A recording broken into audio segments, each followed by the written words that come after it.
I often used the subway to go to work in the morning. One day, when I was waiting for the train, I noticed a homeless man standing in a corner of the subway station, muttering to himself as people passed by. He was holding out a cup and seemed to be begging for spare change. A fat woman passed by the homeless man, and I distinctly heard him say, "Pig." Wow, I thought to myself. This homeless man is insulting people, and he still expects them to give him money? Then, a tall businessman went by, and the homeless guy muttered, "Human." Human? I can't argue with that. Obviously, he was human. The next day, I arrived early at the subway station and had some time to kill, so I decided to stand close to the homeless man and listen to his strange mutterings. A thin, haggard-looking man passed in front of him, and I heard the homeless guy mutter, "Cow." Cow? I thought. The man was much too skinny to be a cow. He looked more like a turkey or a chicken to me. A minute or so later, a fat man went by, and the homeless man said, "Potato." Potato? I was under the impression that he called all fat people pig. That day, at work, I couldn't stop thinking about the homeless man and his puzzling behavior. I kept trying to find some logic or pattern in what he was muttering. Perhaps he has some kind of psychic ability, I thought. Maybe he knows what these people were in a previous life. Many people believe in reincarnation. I observed the homeless man many times and began to think my theory was right. I often heard him calling people things like rabbit, or onion, or sheep, or tomato. One day, curiosity got the better of me, and I decided to ask him what was going on. As I walked up to him, he looked at me and said, "Bread." I tossed some money into his cup and asked him if he had some kind of psychic ability. The homeless man smiled and said, "Yes, indeed. I do have a psychic ability. It is an ability I obtained years ago, but it's not what you might expect. I can't tell the future or read minds or anything like that."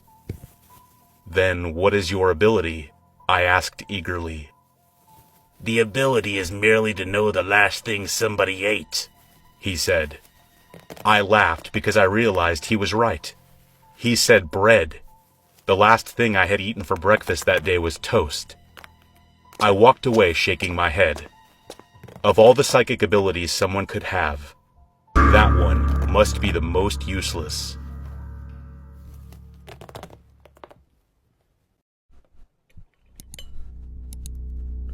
Now, I wet myself just by thinking about Omegle. If I could go back to that day, I would never go on Omegle. One day I turned on Omegle and got connected with a man wearing a zombie mask. I heard his voice behind the mask. "Oh, hey, you're either very lucky or unlucky to meet me on Omegle." He lowered the camera slightly, and behind the man, one person was rolling around on the floor, grabbing his face. He was letting out a great, painful groan. I was shocked and shortly tried to leave the chat room right away, but he continued talking. "Aren't you curious why this guy is doing this?" I was trembling silently without saying anything. Why didn't I leave the room that time? I think it was just because I was so curious, to be honest. He said, "My hobby is to turn on Omegle whenever I get bored and pick and kill one of the people I meet. There are so many different people in this world. Do you know how thrilling it is to be able to choose the one you want? It's easy to find the IP address like this." After a while, he started talking about the names of the streets near my house. I clamped my hands over my mouth in shock. Then he said, "I'm going to ask you a simple question from now on. If you answer correctly, I'll let you go. But if you answer incorrectly, you'll end up like this guy. So, let's begin. First question, why was this guy picked by me? Guess the answer." He pointed to the man groaning on the floor. I was perplexed. Then he said, "Oh yes, if you disconnect intentionally, your life will end too." I was thinking about how to get out of this situation. Thousands of thoughts popped into my head during that moment. At the time, my whole body started sweating, and he said, "Don't drag it on too long. I'm a type of person who gets very upset easily." I stammered, did he make you angry?" He hit the desk and said, "Of course. When I took off the mask, this guy looked at my face and distorted his facial expression. I asked the guy how my face was like. Then he said, 'I'd rather die than live with a face like that.' And he laughed like it was really funny. After hearing that, I made up my mind to make him as he said." Then he slowly took off his mask. Under the mask, his face was severely crushed, as if all the skin had melted away. He continued talking. "I went to his house and poured hydraulic acid on his face to make it look the same. Then he grabbed my leg, saying, 'Please save me.' I said, 'Didn't you say that you would rather die than have a face like mine?' Then he rubbed his palms together and begged for forgiveness. I said to him, 'I will give you 3 days. Do what you said with your mouth.' And 3 days passed, but he didn't do anything. That's why I brought him here now, to kill him." How is it? Isn't it funny?" I was shivering from top to bottom in shock and couldn't say anything more. Then he said, "Now, you tell me, how do you like my face?" He was smiling brightly with a blood-stained face. When I hesitated, he held up a piece of paper with my home address, which was written on it. "Tell me right now. If you don't answer, I'll get to you now." I said, I like your face." I really didn't know what to say. I thought it was the best option. Then he answered, "Oh yeah? So do you want to be just like my face?" I couldn't answer. Then he said, "Why? Don't you want to be like this? Why? You said you liked it." He started to freak out. Then he madly slammed the desk and kicked the man lying behind him.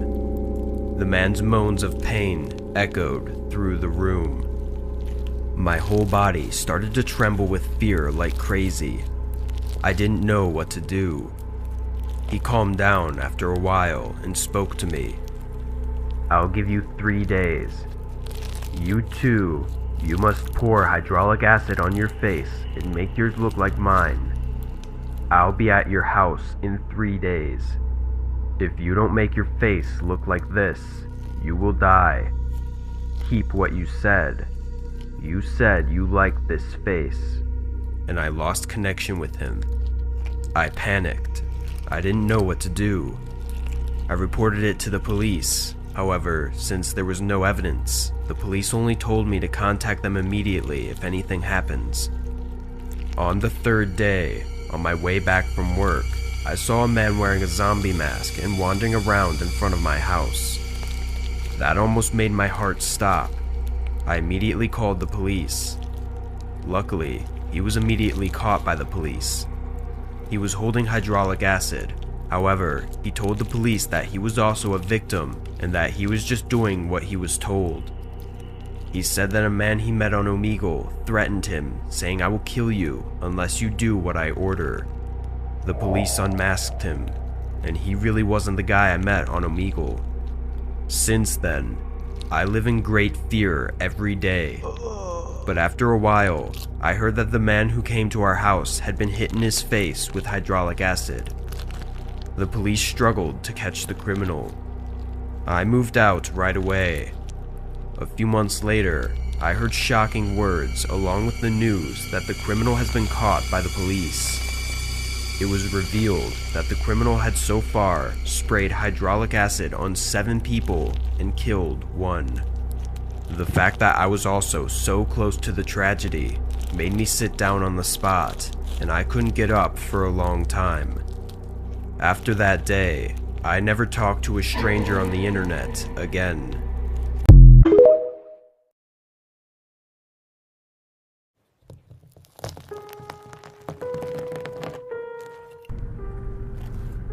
was only 9 at the time, and we had just moved to a better location. Our apartment was on the 6th floor and was the last one on the landing. It was the furthest you could go from the entrance of the building and was fairly secluded. The staircase was also completely indoors, with 4 apartments to a floor. One day, I came home from school around 2 p.m. My parents weren't due back for at least another 3 hours, and I set about doing my usual homework, watching TV, and emptying out the fridge. It was around the time that I settled down for an episode of Babylon 5 that I heard the front doorbell ring. This was very odd, as my parents both had their keys, and no one else usually visited around this time of day. I went over to the front door and asked, "Who is it?" I heard a man answer back, Hello there. I am from the electrical company. We are doing a routine check on the electrical meters. May I come in and inspect yours? It will only take a minute. I looked through the peephole and saw a young man, probably nearing his 30s, very clean, neatly dressed, with his hair combed to the side. He held a clipboard in his hand with some papers attached. I was about to twist open the lock when something caught my eye. Because of the fisheye view I had on the landing, I could also see a little extra to the sides, on my left and the man's right. I saw a light bouncing from what looked like a sharp metal object. It took me a second, but I clearly saw what it was. It was the cutting edge of an axe. Someone was standing right next to the door, attempting to hide from view, holding an axe in their hands. At this point, my memory gets blurry. I remember stepping away from the door and creeping into my room, which was the furthest in the hallway. I closed my door and didn't come back out until my parents got back. The bell kept ringing for a few more minutes, and then it finally fell silent. I never told anyone about it until now. So these were my stories, and I think there's always something important to learn from encounters like this.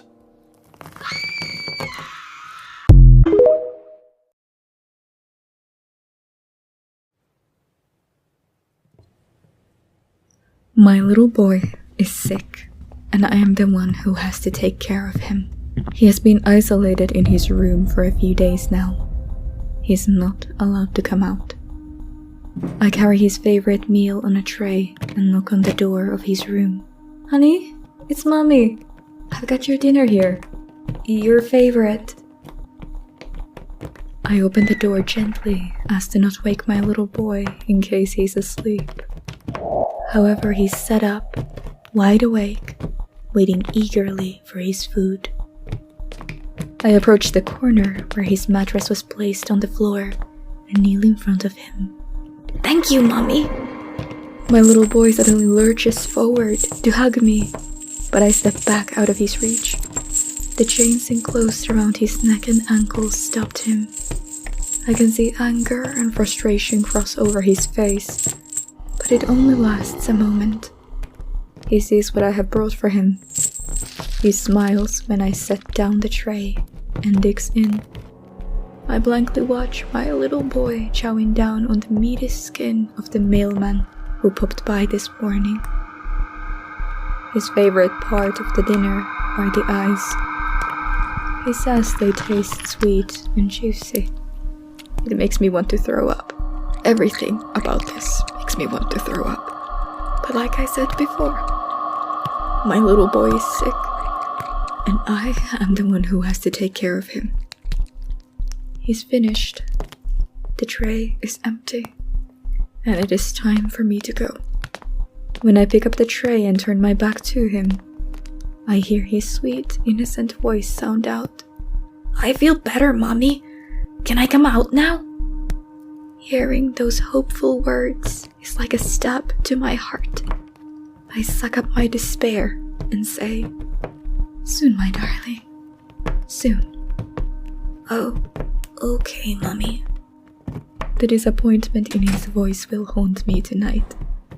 When I leave his room in the basement, I lock and bolt the door. I then collapse to the floor and cry.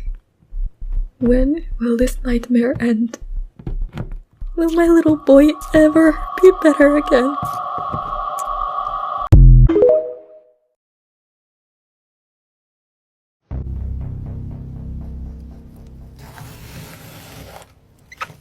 Hi, my name is Natalie. I'm a 19-year-old female, and this incident occurred 2 years ago. This is by far the craziest thing that has happened in my life. It all started when I was walking home one night after eating at a restaurant with a friend of mine. It was around the end of the summer season and going into fall, so I was slightly shivering. You might be wondering why me, a young woman, is walking home all alone in the night with no one else around to accompany me. Well, I wasn't carrying anything close to value like a purse, so no immediate theft target besides me myself. Then again, I learned karate in a course of 4 years, so I thought I could put up a fight if I needed to. Anyways, I'm a bit embarrassed to say this, but I was very distracted smelling my armpit since it stank so much at that moment that I didn't notice someone in front of me with her back turned. We collided and I apologized. The person I bumped into was a girl who looked slightly older than me, maybe 2 years. When she first saw me, her expression glowed in awe. I asked her if she was okay. She said she was fine, introduced herself as Mia, and then randomly said that I looked pretty and how I had a nice outfit and jewelry. In my opinion, what I was wearing was nothing fancy, just casual. But hey, we all have our different opinions. To be specific, I was wearing a sleeveless plain white tank top, dark blue jeans that extended to my heels, and red running shoes. In fact, much like a cartoon character, I wore this outfit almost every day. Also, I know I am basically bragging here, but I was pretty attractive. I was slim and had wavy, shoulder-length brown hair. "Thanks," I said, rubbing my hand on my other arm shyly in response. Lastly, I was wearing no jewelry at all. I may have found out the reason why, and that is the way she was talking sounded like she drank some booze, but not too much. And only then I started smelling it from her, in addition to her not walking that normally. As drunk as she was, she didn't look threatening at the same time. From what I can tell from my point of view, at least, I assume that she was a lesbian. Not that I'm against lesbians, for anyone who is curious, but at the same time, I wasn't comfortable being in a full relationship with a female, but just being a friend. She asked me if I wanted to come with her and spend the night at her place. I didn't want to be rude right away, so I politely said, maybe soon, but not tonight. I was down with having another friend, as she looks nice and innocent. That's when stuff suddenly started hitting the fan out of nowhere. It all started as soon as we were done exchanging our contact information with each other when I saw something moving behind Mia. Before I could even think what it was an extremely large hooded man dressed all in black with his face mostly covered by his hood charging at Mia. I then saw him wielding a large butcher's knife. At that point, Mia seemed to sober up a bit, screaming after turning around and realizing the predicament she was in. Before I could do something, I watched in horror as he grabbed her and started thrusting the knife into her right arm and started to violently cut it off. And unfortunately, he succeeded as I heard the dreaded noise of the severed arm hitting the ground with a splat. I knew I had to think fast before things went from bad to worse. The man didn't seem to really notice me when I first saw him, so I quickly tackled him to the ground, pinned him, then punched him in the face a few times. I grabbed the knife from him and threw it a good distance from him. I saw his face bleeding pretty good from my blows. I wasted no time as I told the girl she could come with me to my house so she can be safe, and we both immediately sprinted for my place. Amazingly enough, after what has happened to her, it seemed that the alcohol she drank numbed the pain quite a bit, so she was still able to run under her own power. After what seemed like forever, taking a few detours and looking back to make sure we weren't being followed, we finally reached my place. We got inside, with Mia still rapidly bleeding. My parents were home, and they were really scared and confused as to what was going on. I told them I can explain later, and that for now they need to call 911. I told them the location of the attack, which luckily I still remembered where it happened. A few moments later, an ambulance came along with a police car. Mia was taken to the hospital while, amazingly, the man was actually found unconscious with all the evidence of the crime occurring still there. The blood, the arm, the knife, everything. So it was easy for police to piece together what happened and arrest the man. Since then, Mia has made a full recovery in the hospital, and we ended up being good friends. She even started to take karate classes herself. Despite that, she still wanted me to walk with her to have each other's backs. What can be learned from all this in the end? I suggest that you should always have your guard up in a situation like this, and to just always have something with you to defend yourself with. Stay safe out there. You can almost never know what can happen out there. Back in 2012, when I was 4, me and my mom and stepdad lived in an apartment. All was good until one night. I went to sleep on the couch and my mom was in the chair. We were watching some boring show, so I dozed off. At around 2:30 a.m., I was woken up by something touching me, but it wasn't my mom. It was something in the couch. I started screaming and then the hand went away. My mom, who is now awake, ran to check on me. I told her what happened and she didn't believe me. She just told me to go back to bed. I told her I was afraid, so she stayed with me until my stepdad came back. Fast forward a few weeks later, one night I laid back on the couch. At around 1 a.m., something kept touching me again. I screamed and my mom and stepdad ran to check on me. I told them what happened again, and my mom again didn't believe me, but this time my stepdad did. Later on that night, me and my stepdad were on the 2 lazy boy chairs and were watching Family Guy. My stepdad dozed off and I was about to as well, but then something caught my eye. There were hands sticking out of the couch. I was so shocked I couldn't scream or yell for help. My stepdad woke and saw the blank expression on my face and saw what I was looking at. He sat there in shock just like me. The hands were waving, and then we heard a voice. It said in a deep voice, "Want to hold my hand?" I screamed at the top of my lungs after it said that to me and my stepdad. We ran out of the living room and into my mom's room. We explained what happened, and my mom was in shock. We stayed at a motel that night. The next day, we went back to pack our stuff, and we left the creepy place. To this day, I still don't know what that was that me and my stepdad saw, but whatever it was, I know it was demonic, and I never want to see it again.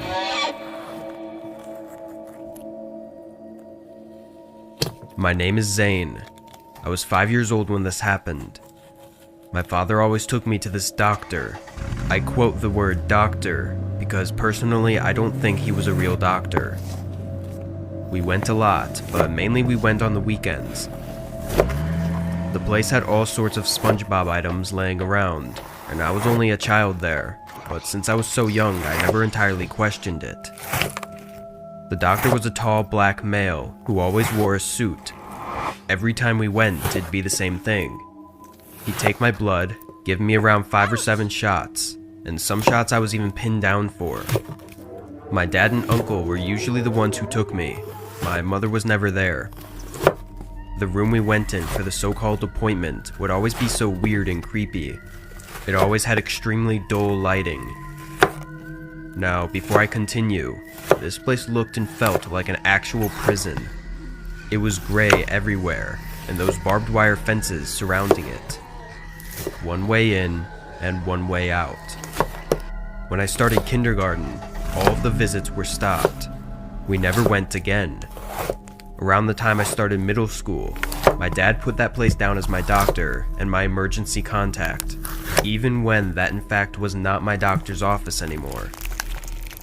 To this day, my dad, uncle, and my mother, who was aware of these things that were happening, do not remember this place at all. I explained it to them thousands of times, some more detailed than others. It drives me insane that I'm the only one who remembers, and I can't remember the name since I was so young.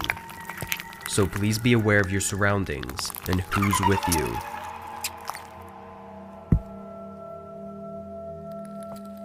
This is a story my grandmother told me when I was 9 years old, and it still gives me goosebumps. I love to listen to stories, even though I'd usually get scared. However, the story I'm about to explain is by far the scariest. There was once a boy, let's call his name Timothy. He had a habit of taking fruits and vegetables from the neighbor's garden along with his friends, Michael, Desmond, and John. They were always later scolded by their parents, but this habit didn't change. One day, they decided to steal from an old lady around 85 years old, which was the greatest mistake they made. The old lady had maize and fruits in the garden. Timothy jumped over the fence, and the others followed along. The old lady became alarmed by a thud coming from her garden, followed by the sounds of dry leaves whenever someone walks over them. The old lady remained on the spot, which was surprising, as they could be murderers. Timothy and the gang began to harvest the fruits until they saw the silhouette. To their surprise, it wasn't the silhouette of a person, but something thin and broom-like. When they saw the creature in front of them, they were paralyzed. In front of them was a living scarecrow crawling from the fence into the garden. They couldn't run away because they were already stiff. It was then that it dawned on them. The old lady was actually a witch who killed her husband and created a scarecrow from his flesh. No one knows what the old lady did to the kids.